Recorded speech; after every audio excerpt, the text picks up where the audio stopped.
The National Baseball Hall of Fame is a monument to those whose prolific careers make up the story of this beautiful game.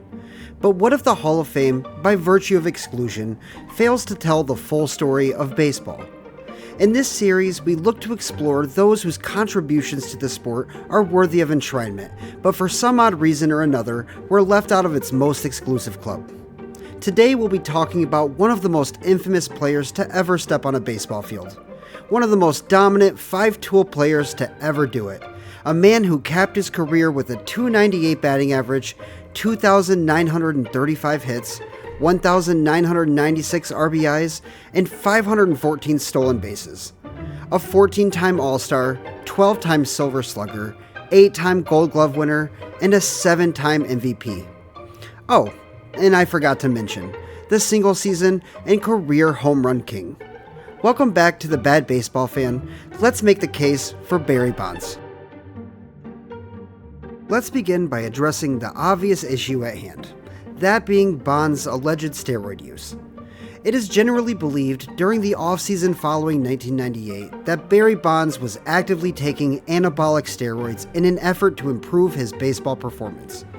I believe this to be true.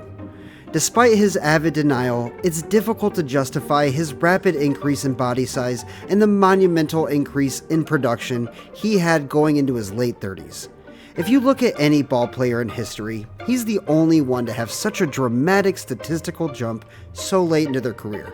So yeah, I believe Bonds took PEDs in order to pad stats, and regardless of that, I still believe he should be enshrined in the Hall of Fame. Let's dive into why. Bonds was born on July 24, 1964, in Riverside, California. His father, Bobby, was a prolific major leaguer himself, playing for 8 teams across a 14-year career. Bobby was called up to the big leagues with the San Francisco Giants, where he became close friends with the legendary Willie Mays, who eventually went on to become Barry's godfather. Barry grew up in the San Carlos area of San Francisco and showed signs of being an elite baseball player from the time he played Little League, where he batted .400. He attended Junipero Serra High School starting in 1978, where he played football, basketball, and baseball. His senior year, he batted .467 with 14 home runs and 42 RBIs. It was at Junipero Serra High School that Barry first earned his infamous reputation as an arrogant prick. Obviously, his performance spoke for itself, and he was drafted in the second round of the 1982 amateur draft by his hometown San Francisco Giants. But his father would not allow him to sign for the $70,000 they offered him. Instead, Barry packed his things and went to play ball for one of the premier collegiate baseball programs in Arizona State. In college, Barry led the Sun Devils to back-to-back College World Series appearances in 1983 and 1984, and was named to the All-Tournament team both times. He finished his career at ASU with a .347 batting average, 45 home runs, and 175 RBIs. His Sun Devil teammates reportedly hated him, apparently at one point attempting to vote him off the team. Despite those social struggles, Barry obviously continued to excel on the field, and in the 1985 amateur draft, he was selected in the first round by the Pittsburgh Pirates. Bonds only played 115 minor league games between the Class A Prince William Pirates in '85 and the AAA Hawaii Islanders in '86, before being called up to make his debut for Pittsburgh on May 30th. He spent 7 seasons playing for Jim Leyland's Pirates before moving on to his hometown Giants. His personality was a sore point for the Pirates, who didn't really make an effort to bring Bonds back to Pittsburgh following 1993. In his time in Pittsburgh, Bonds accrued a .275 batting average, .883 OPS, 176 home runs, 556 RBIs, and 50.3 WAR. As he entered his prime in the last few years as a Pirate, he managed to snag 2 All-Star appearances, 3 Gold Gloves, 3 Silver Sluggers, and 2 MVPs. He achieved a statistical jump at the age of 25 that put him on pace not just for the Hall of Fame, but to be an all-time great. Despite that, his personality issues and demands to be the highest paid player in the league were troublesome enough to draw lukewarm interest on the free agent market at best. His time in San Francisco lasted until the end of his career following the 2007 season, but we're going to break it into two chunks, before he started working with personal trainer Greg Anderson, and after this point. Bonds patrolled left field for the Giants, saying of this, "Every time I step on the field, I know my godfather's in center field and my dad's in right field." As he entered his prime during his time in San Francisco, his first 6 years there were loaded with accolades. From 93 through 98, Bonds snagged 6 All-Star selections, 5 Gold Gloves, 4 Silver Sluggers, and another MVP. Across 888 games played during these 6 seasons, he amassed a .307 average, 1064 OPS, 235 home runs, 660 RBIs, 194 stolen bases, and a staggering 49.6 wins above replacement. He also became only the second player at the time to ever achieve a 40-40 season in 1996. In 98, he hit his 400th home run, creating a 400-400 club that he still exclusively owns today. Going into the 1998 offseason, Bonds had accrued 411 home runs, 445 stolen bases, 1,216 RBIs, and 99.9 WAR for his career. These numbers alone would have made him a surefire Hall of Famer had he retired then.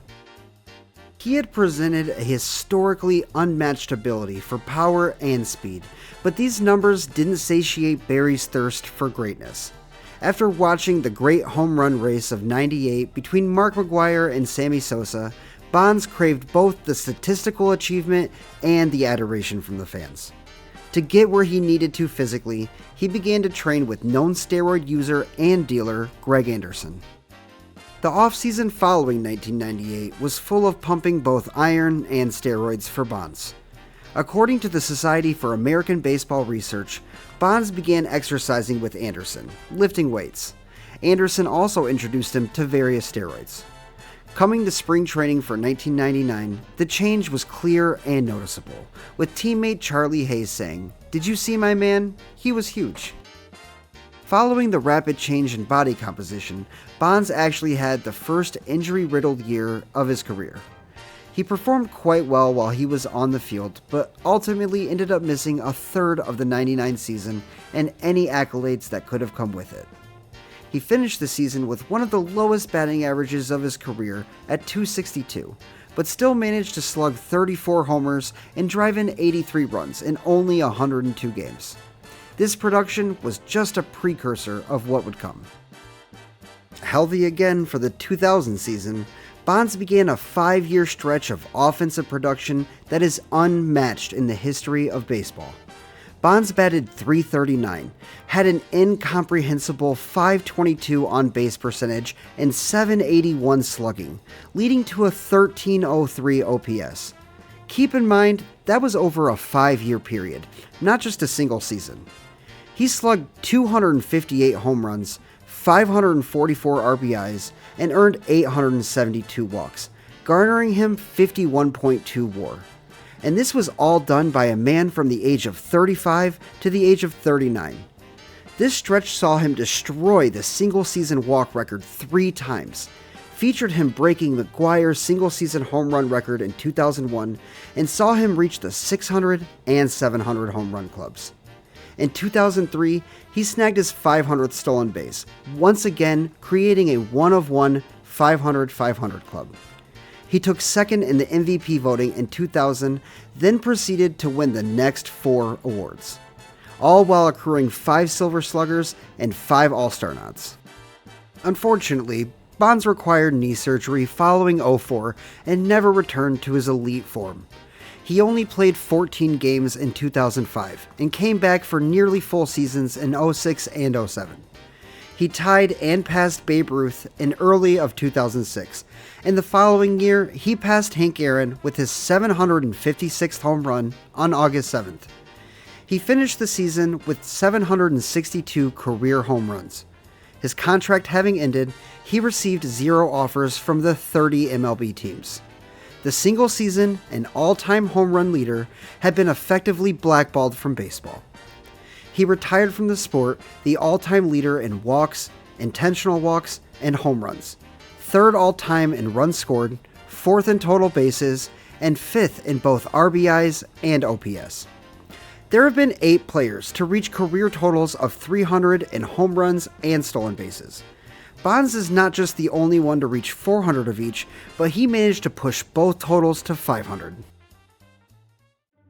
Barry Bonds is one of the most controversial athletes in American history. A man who achieved unimaginable heights, but in doing so was forced to sell his soul. For all of his achievements, Bonds has been equally shrouded in legal trouble and social isolation from the baseball community. But at some point, I think it's necessary for us baseball fans to take a step back and truly appreciate what Bonds contributed to the sport. His crimes to the integrity of the game were no more than dozens of other baseball players from his time, and it's insane to me that we could cold shoulder these athletes, but not the commissioner who oversaw them. Bud Selig knew exactly what was going on, and he allowed it to happen for nearly 2 decades because he understood the financial value it brought to Major League Baseball. And at the end of the steroid era, when Bud Selig needed a figure to pin the public frustration on, he made damn sure it was pointed at Barry Bonds. Selig grew up a Braves fan and greatly resented Bonds for breaking his childhood hero Hank Aaron's record. His contributions to the sport were plentiful, but it's ironic that his plaque hangs in Cooperstown while so many deserving players from his era are blackballed from induction. Through researching this piece, I've not just come to firmly believe that Bonds deserves to be enshrined, but that he is absolutely one of the greatest to ever play the game. He was famously unlikable. He lied, he cheated, and he was selfish. But boy did he kick ass at baseball. A dominant fielder, elite base runner, and an all-time great hitter. Without a doubt, Bonds deserves to have his plaque hang in Cooperstown, and he deserves our appreciation. Like so many others, the story of baseball's greatest players is incomplete without Barry Bonds. Thank you guys for tuning in to The Bad Baseball Fan and listening to my diatribe. This is a controversial and passionate topic for a lot of baseball fans, and many of you probably have well-supported, firm beliefs on this issue that I welcome you to share in the comments. Just make sure to be respectful. We're all here because we love this game. Anyways, always remember, if you like baseball, like this video and subscribe for more.